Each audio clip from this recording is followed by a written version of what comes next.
좋으신 주님께서 주시는 은혜와 평강이 성도 여러분과 함께하길 바랍니다. 여러분들은 혹시 핀토라는 포드차를 알고 계신가요? 저는 예전에 신문 기사를 통해서 알게 됐습니다. 1970년도에 미국 시장에 아주 많이 팔렸던 소형차라고 합니다. 그런데 이 차에 치명적인 결함이 있었다고 합니다. 뒤에서 살짝만 부딪혀도 연료 탱크가 폭발한다는 것입니다. 그래서 그 결함으로 이미 수백 명의 목숨을 잃었다고 합니다. 포드사에서 이 문제를 어떻게 처리할까 고민하기 시작했다고 합니다. 계산기를 두들겼는데 연료 탱크를 고치는 데는 한 대에 11달러가 들어서 판매되었던 1250만 대를 모두 다 적용하면 총 1억 3750만 달러가 들어간다고 합니다. 그런데 아무 조치도 취하지 않고 사고 날 때마다 배상금을 지불하면 약 4,950만 달러가 지불된다고 계산이 되었습니다. 포드사는 고치지 않는 쪽으로 그것이 합리적인 결정이라고 생각하며 효율적인 결정이라고 판단하고 그렇게 일을 진행했다고 합니다. 결함을 알고도 아무것도 하지 않았다고 합니다. 저는 이것을 처음 들었을 때 소름이 끼쳤습니다. 사람의 생명보다 돈이 우선시되는 우리가 살아가고 있다라는 느낌 때문에 그랬습니다. 그런데 더 소름 끼치는 사실이 있습니다. 이 계산법이 낯설지 않다라는 것입니다. 나의 삶 속에 이러한 일이 처해져 있다면 우리는 어떤 계산을 하며 살아갑니까? 이 관계를 계속 이어가는 것이 나에게 이익이 되는가, 이익이 되지 않는가? 이 시간 노력을 투자했을 때 돌아온 결실이 있는가, 없는가? 이 사람은 나에게 도움이 되는 사람인가, 아닌가? 우리는 수없이 계산기를 두드립니다.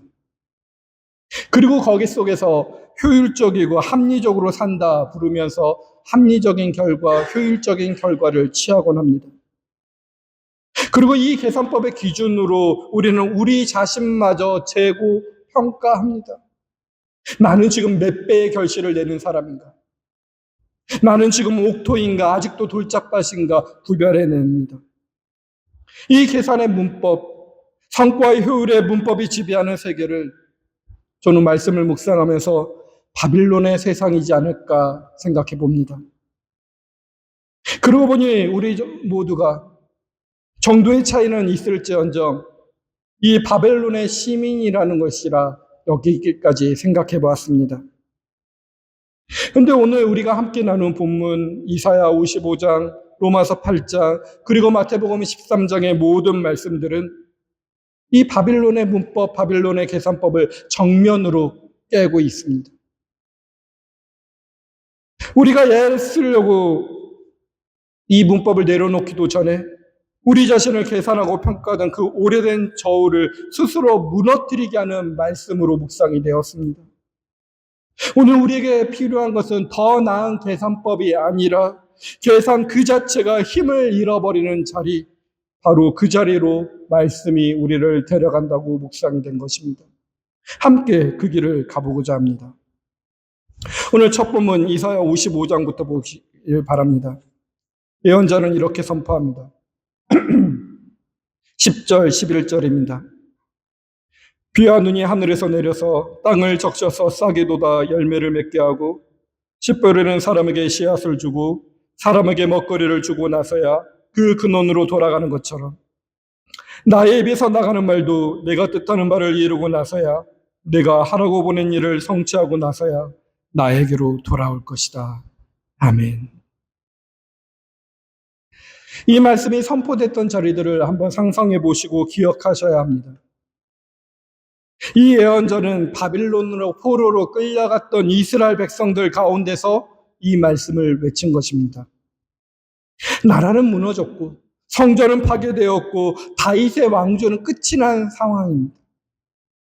그런데 이 폐허 한복판에서 예언자는 외친 것입니다. 하나님의 말씀은 헛되이 돌아오지 않는다고, 반드시 그 뜻을 이루고야 만다고 외치는 것입니다. 근데 우린 정직하게 이 구절을 한번 살펴보길 바랍니다.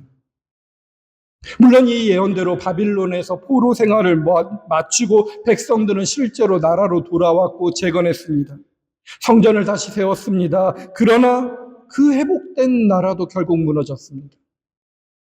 주 70년 로마 제국의 이 예루살렘을 완전히 파괴해버렸습니다. 그 후로 2000년 가까이 그 백성들은 나라 없이 흩어져 살아야만 했습니다. 그렇다면 오늘 이 이사야의 말씀은, 이 예언은, 이 맹렬한 선포는 실패한 것일까요? 하나님의 말씀이 겨우 꿀고 헛되이 되돌아온 것은 아닐까요? 여기서 우리는 우리 자신의 계산법을 한번 살펴봐야 합니다. 우리는 성취라는 말을 들으면 이렇게 계산합니다. 문제가 해결됐는가? 상황이 나아졌는가? 원하던 결과가 나왔는가? 이것이 오늘 우리가 생각하는 바벨론의 문법이라 저는 생각해 봅니다. 투입한 만큼 산출이 나와야 되고 기대한 만큼 결실이 맺혀야 성공이라 부르는 이 계산법 말입니다. 그런데 하나님의 말씀하신 성취는 이 계산법 안에 있지 않았다고 묵상이 됩니다. 하나님의 말씀이 정말로 이루고자 했던 것은 무너지지 않는 세속 왕국의 재건이 아니라는 것입니다. 그 모든 무너짐과 실패와 폐허를 관통하는 가운데 마침내 한 사람, 예수 그리스도의 십자가와 부활 안에서 완성된 생명이 있었다는 것을 우리는 지켜봐야 합니다. 하나님의 말씀은 우리가 기대하는 지점에서 성취되지 않다는 것입니다. 대신 우리가 전혀 예상하지 못한 지점에서 더 깊고 더 근원적인 방식으로 성취되고 있는 것입니다. 예수님의 죽음과 부활입니다. 이것이 오늘 우리에게 던지는 첫 번째 질문이 되어야 합니다. 우리는 하나님의 말씀이 우리의 삶의 문제를 해결해 주는 방식으로만 이루어지기를 기대하고 있지는 않습니까? 사업이 잘 풀리고 관계가 회복되고 자녀가 잘 되고 우리의 가정이 잘 되는 것, 그것이 우리가 계산하는 응답입니다. 그러나 하나님의 말씀은 그 계산을 넘어서 자리에서 일하고 계십니다. 우리의 눈에 여전히 폐허처럼 보이는 이 자리에서도 하나님의 말씀은 지금 이 순간에도 자신이 뜻한 바를 향해 조용히 그러나 결코 멈추지 않고 나아가고 있음을 깊이 묵상해 보십시오. 이 성취를 향해 가는 하나님의 움직임을 묵상하는 저희에게 어떻게 하나님의 방식이 구체적으로 어떤 모습인지 오늘 두 번째 복문 마태복음 13장의 말씀은 우리에게 보여줍니다. 오늘 복음서의 말씀은 씨 뿌린 자의 비유입니다. 여러분들 잘 알고 있는 내용입니다. 3절, 8절의 내용들을 다시 한번 보시길 바랍니다. 3절부터 8절에 있는 이 농부의 모습을 한번 쭉 살펴보십시오. 어떤가요? 저는 이 농부가 땅을 구별하고 있지 않는 것으로 묵상이 되었습니다. 여기는 길가니까 피해서 씨를 뿌려야지, 여기는 돌짝바위니까 씨앗을 아껴야지, 이런 계산을 하지 않는 농부라는 것입니다. 그는 그냥 뿌리고 있습니다. 길가에도 돌짝밭에도 가시덤불에도 옥토에도. 그렇다면 앞서서 포도사처럼 그 포도사의 논리로 바라본다면 이 농부는 명백히 비합리적이고 비효율적인 농부입니다. 실패할 확률이 높은 땅에 귀한 씨앗을 낭비하고 있으니 말입니다. 효율의 계산법으로 따지면 이 농부는 당장 해고되어야 할 무능한 사람입니다. 그런데 오늘 주보에 실린 명화 한번 보시기 바랍니다. 오늘 그림은 빈센트 반 고흐의 씨 뿌리는 사람, 또는 다른 제목으로 한다면 수확하는 사람이라고 번역되는 그러한 제목을 가진 그림입니다. 캔버스 한가운데 태양이 이글거리고 있습니다. 그리고 그 뜨거운 빛을 등진 채 한 농부가 성큼성큼 걸으면서 씨를 뿌리고 있는 장면입니다. 자세히 보면 이 그림에도 땅의 경계가 없습니다. 길가와 돌짝밭이 옥토가 붓질 하나로 뒤섞여 있습니다. 농부는 그 경계를 구분하지 않고 그저 걸어가면서 씨를 뿌리는 일만 하고 있는 것입니다. 근데 이 화가에 대해서 흥미로운 사실이 하나 있습니다. 이 그림을 그린 방고은은 본래 목사가 되기 위해서 신학을 공부했던 자입니다. 신학교에 들어갔고 전도사로 사역을 했습니다. 그러나 자신이 꿈꾸던 거룩한 교회와 현실 교회 사이 속의 거리에 절망하여서 결국 그 길을 떠나버렸습니다. 그리고 그림을 그렸습니다. 평생 900여 점의 그림을 그렸지만 생전에 팔린 것은 단 한 점밖에 없었다는 애화가 있습니다. 그렇다면 세상의 계산법으로는 그는 실패한 화가였습니다. 철저한 실패작이었습니다. 그런데 바로 그 실패한 사람의 손끝에서 인류가 지금까지도 넋을 잃고 바라보는 가장 강렬한 빛의 그림이 태어났다라는 것입니다. 이것이 우연일까요? 전 이런 생각을 해봅니다.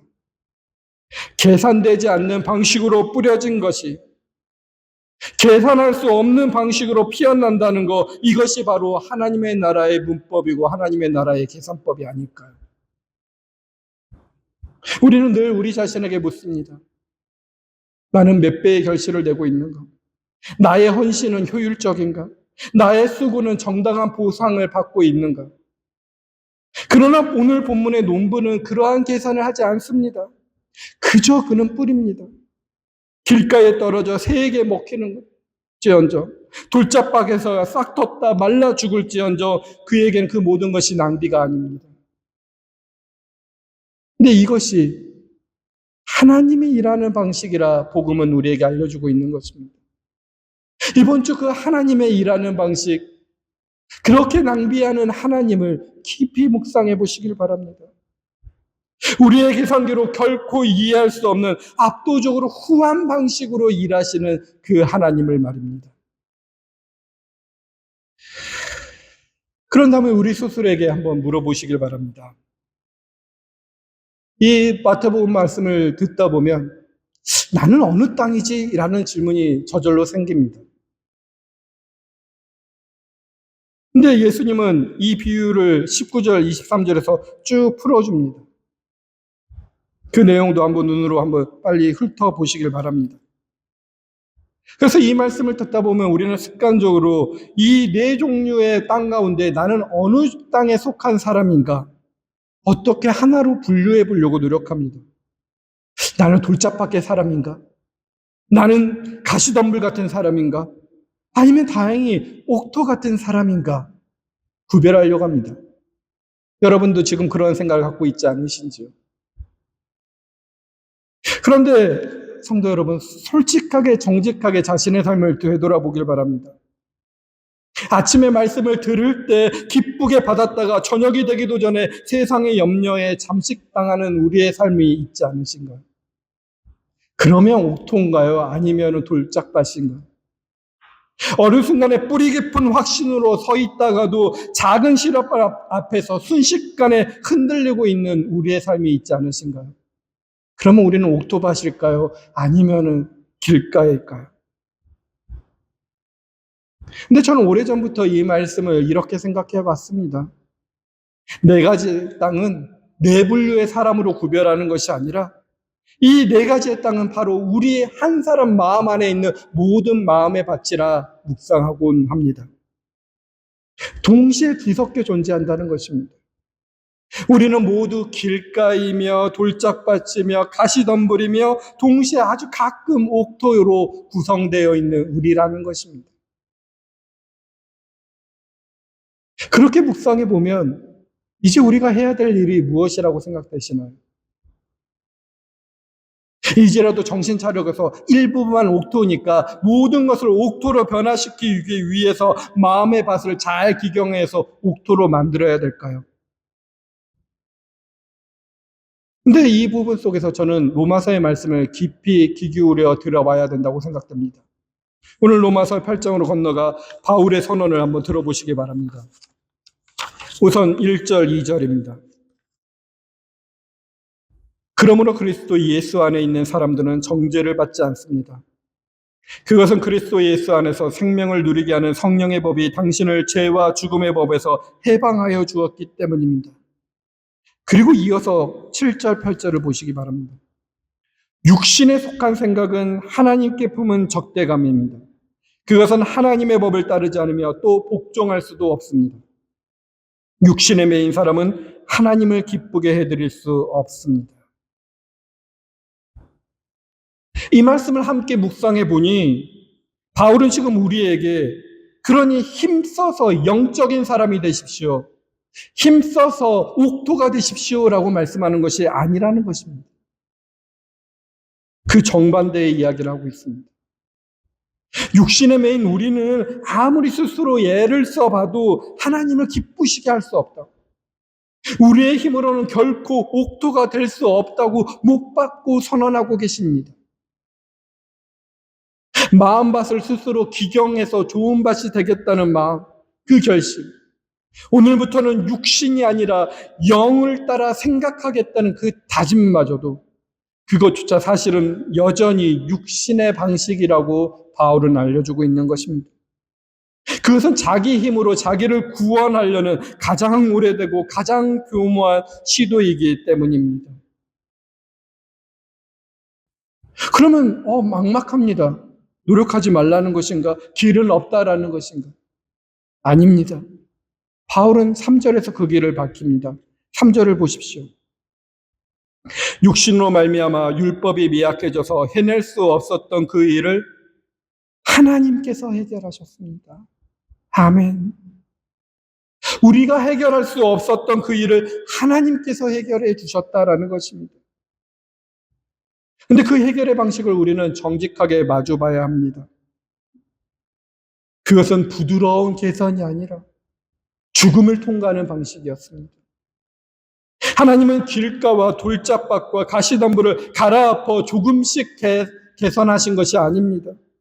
하나님은 자기의 아들을 보내셔서 그 죄된 육신의 십자가의 죽음을 선고하셨던 것입니다. 그 순간 우리가 변화될 수 있다는 것입니다.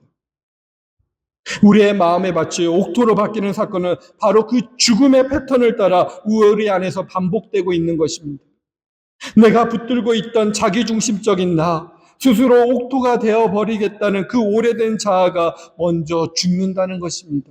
예수 그리스도와 함께 하나님께서 하시는 것입니다. 성령님이 내가 죽어야 내가 사는 이 낯선 신앙의 차원을 통과하지 않고서는 그 어떤 땅도 옥토가 될 수 없다라는 것입니다. 근데 그 죽음은 우리가 스스로 결행하는 결단이 아니라는 것입니다. 마치 저 이글거리는 태양 아래서 비와 눈이 하늘로부터 내려와 땅을 적시듯이 오늘 이사야 말씀 속에 그 표현됐던 것처럼 성령이 위에서부터 우리의 완악한 마음으로 들어오셔서 그 애자를 장사 지내실 때에만 비로소 죽어있던 그 땅에서 낯선 생명이 싹트기 시작하는 것입니다. 이 영적인 신비를 깊이 묵상해 보십시오.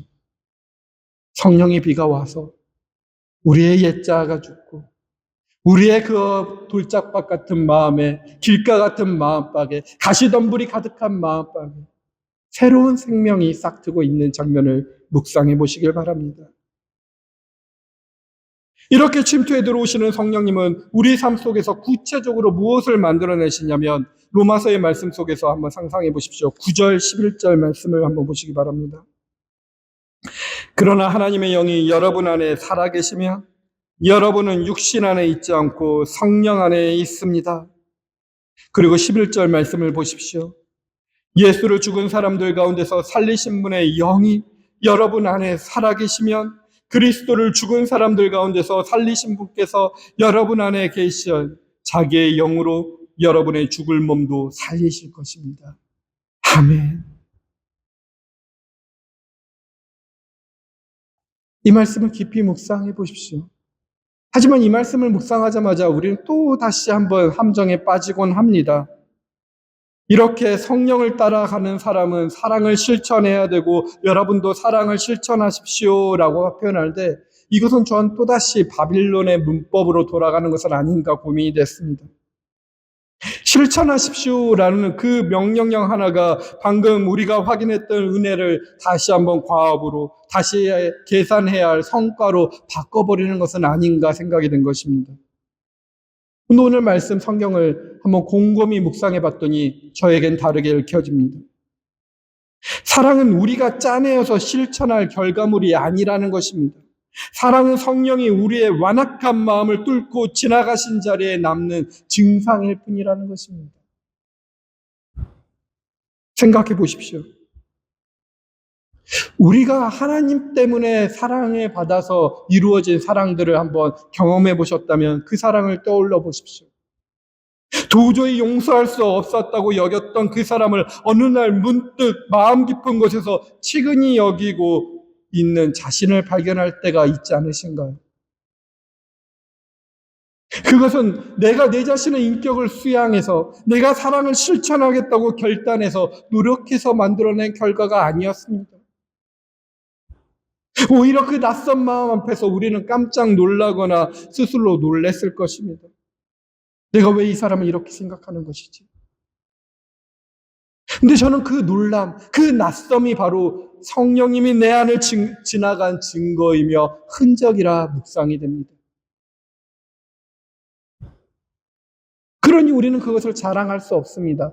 내가 누구를 사랑했다라는 것을, 내가 누군가를 용서했다는 것을. 그냥 다만 발견하고 항복할 뿐인 것입니다. 비가 내리면 땅이 어쩔 수 없이 젖고 젖은 땅에서는 싹이 어쩔 수 없이 피어나는 것처럼 성령의 폭우가 우리의 이기적인 자아를 뚫고 지나간 자리에 어쩔 수 없이 낯선 사랑 하나가 피어나는 것이 아닐까요? 그래서 이사야 55장은 이 은혜의 종착점을 이렇게 노래합니다. 오늘 이사야 말씀 12절 13절을 보십시오. 참으로 너희는 기뻐하면서 바빌론을 떠날 것이며 평안히 인도받아 나올 것이다. 산과 언덕이 너희 앞에서 소리 높여 노래하며 들의 모든 나무가 손뼉을 칠 것이다. 가시나무가 자라던 곳에는 잣나무가 자랄 것이며 찔레나무가 자라던 곳에는 화석류가 자랄 것이다.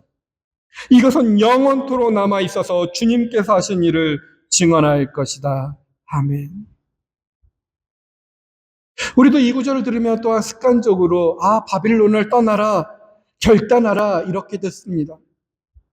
하지만 오늘 말씀이 계속해서 안내하는 것처럼 묵상해 보면 명령이 아니라 약속으로 들립니다. 너희는 떠날 것이며 인도받아 나올 것이다라는 것입니다. 확정된 미래형으로 알려줍니다. 하나님은 우리에게 바빌론에서 탈출할 결단을 내려라 명령하는 것이 아니라는 것입니다. 대신 이렇게 선언하시는 것입니다.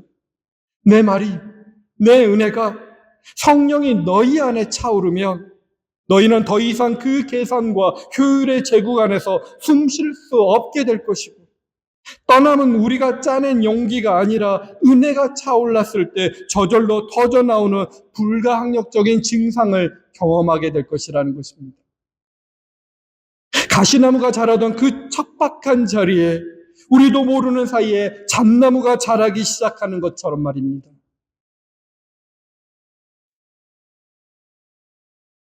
이것을 경험한다면 우리의 삶은 어떻게 달라질까요? 오늘 이 말씀을 깊이 묵상한 저와 여러분들이 어떻게 될까요? 솔직히 말씀을 마무리하면서 저는 이런 생각이 들었습니다. 아마도 내일 우리는 여전히 계산기를 두드리고 살지 모릅니다. 여전히 손익을 따지고 여전히 몇 배의 결실을 내고 있는지 스스로를 다그칠 줄 모르겠습니다. 여전히 가시덤불에 찔리고 돌무리에 걸려 넘어질 것 같은 삶이 우리의 삶일 것입니다. 오늘 말씀을 들었다고 우리가 내일부터 완전히 옥토가 되는 것은 아닐 것입니다.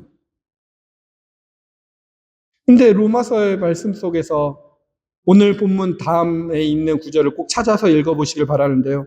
22절, 23절에 이런 고백이 있습니다. 로마서 8장 22절, 23절입니다. 모든 피조물이 이제까지 함께 신음하며 함께 해산의 고통을 겪고 있다는 것을 우리는 압니다. 그뿐만 아니라 첫 열매로서 성령을 받은 우리도 자녀로 삼아 주실 것을 곧 우리의 몸을 속량하여 주실 것을 고대하며 속으로 신음하고 있습니다. 아멘. 여전히 우리는 신음하는 존재라는 것입니다. 여전히 미완성의 존재로 살아간다는 것입니다. 옥토가 되지 않은 아쉬움 속에서 살아가는 존재라는 것입니다. 근데 이 신음은 은혜에서 소외되었기 때문에, 완전히 재살았기 때문에 갖고 있는 신음이 아니라는 것입니다. 이미 성령이란 첫 열매를 받은 자가 아직 성량되지 않는 몸을 입고 살아가며 내는 정직한 해산의 진통이라는 것입니다. 다시 한번 방고우의 그림을 떠올려 보시기 바랍니다. 저 강렬한 태양 아래에서 씨를 뿌리는 농부의 밭 밑에는 아직 아무 열매도 보이지 않습니다. 그저 씨앗이 땅속으로 사라질 뿐입니다. 그러나 그 사라짐이야말로 바로 결실의 시작이라는 것입니다. 우리의 삶도 마찬가지입니다. 오늘 우리 눈에 보이는 것은 여전히 척박한 땅, 여전히 계산에 짓눌린 마음, 여전히 바빌론의 공기 속에 살아가 있는 그 공기일지 모릅니다. 그러나 포드사가 계산기로 결코 셈할 수 없었던 한 가지 사실이 있습니다. 값을 매길 수 없는 생명이 있다라는 것입니다. 그리고 그 생명은 지금 이 순간에도 하나님의 방식으로 우리가 알지 못하는 자리에서 조용히 자라나고 있다라는 것입니다. 무엇이 자라고 있나요? 십자가를 한번 깊이 묵상해 보십시오. 십자가, 그곳은 100배의 결실이 보장된 옥토가 아니었습니다. 십자가는 세상의 눈으로 가장 비참한 저주의 형태이요 철저한 헛수고와 실패의 자리였습니다. 하지만 하나님은 바로 그 절망의 돌짝밭 위에 당신의 전부인 아들을 남김없이 낭비하셨습니다. 사람의 목숨조차 비용과 효율로 따지던 세상의 비열한 합리성을 비웃으시면서 가망 없는 우리의 찰박한 실존 위에 기어이 생명의 포구를 쏟아 부으셨던 것입니다. 그러니 우리의 신앙은 어때야 될까요? 우리가 옥토라는 것을 세상 앞에 증명해내는 데 있지 않습니다. 우리의 신앙의 강함은 여전히 가시덤불 같은 나의 척박한 일상 속에 나를 끝내 포기하지 않으시는 성령님께서 기어이 피어내신 작은 꽃 한 송이를 끌어안고 살아가는 데 있습니다. 이제 스스로 성과를 증명해낸다는 그 지독한 바빌론의 강박을 십자가에 못 박으시길 바랍니다. 당위와 정답의 칼을 내려놓고 내 곁에 상처받은 지체에게 다가가 묵묵히 짐을 나누어지는 그 투박한 긍휼을 기꺼이 낭비하고자 하는 자연스러운 마음에 이끌려 살아가시기 바랍니다. 내 안에 성령이 이끄시는 그 계산하지 않는 사랑의 낭비야말로 바빌론의 심장부에 꽂아놓는 하나님의 나라의 가장 맹렬하고도 아름다운 승리의 깃발일 것입니다. 마지막으로 다시 한번 로마서 8장 11절의 말씀을 깊이 묵상하시길 바랍니다. 그리스도를 죽은 사람들 가운데서 살리신 분께서 여러분 안에 계신 자기의 영으로 여러분의 죽을 몸도 살리실 것입니다. 아멘. 이 압도적인 창조의 영에 온전히 사로잡혀 이번 한 주도 제국의 문법을 거슬러 기꺼이 십자가의 사랑을 낭비하며 걸어가는 거룩한 나그네들이 되길 주님의 이름으로 축원드립니다. 살아계신 하나님 아버지, 오늘도 우리는 계산기를 손에서 놓지 못한 채 이 자리에 앉아 있습니다. 몇 배의 결실을 내고 있는지, 우리의 헌신이 정당한 보상을 받고 있는지 따지면서 살아온 날들을 주님 앞에 내려놓습니다. 우리 안에 길가와 돌짝밭과 가시덤불이 여전히 뒤섞여 있음을 압니다. 그러나 주님, 그 척박한 자리에도 가리지 않고 씨앗을 뿌리는 손길이 있음을 오늘 다시 한번 배웠습니다. 우리의 힘으로 옥토가 될 수 없다는 것을 인정합니다. 애자가 죽지 않고서는 그 어떤 열매도 맺을 수 없다는 것을 압니다. 주님, 우리 안에서 그 죽음을 이루어 주시고 우리가 알지 못하는 자리에서 낯선 생명을 피우게 하여 주옵소서. 그 일을 이루길 원하오니 성령님 오시옵소서. 오늘도 여전히 신음하는 우리를 긍휼히 여겨주시고 그 신음이 절망이 아니라 해산의 진통임을 잊지 않게 하여 주시옵소서. 성령에 의하여 피어난 그 작은 꽃 하나를 소중히 간직하며 주님과 함께 사랑의 낭비를 베푸는 십자가의 길을 걸어가는 저희가 될 수 있도록 주님 함께하여 주시옵소서.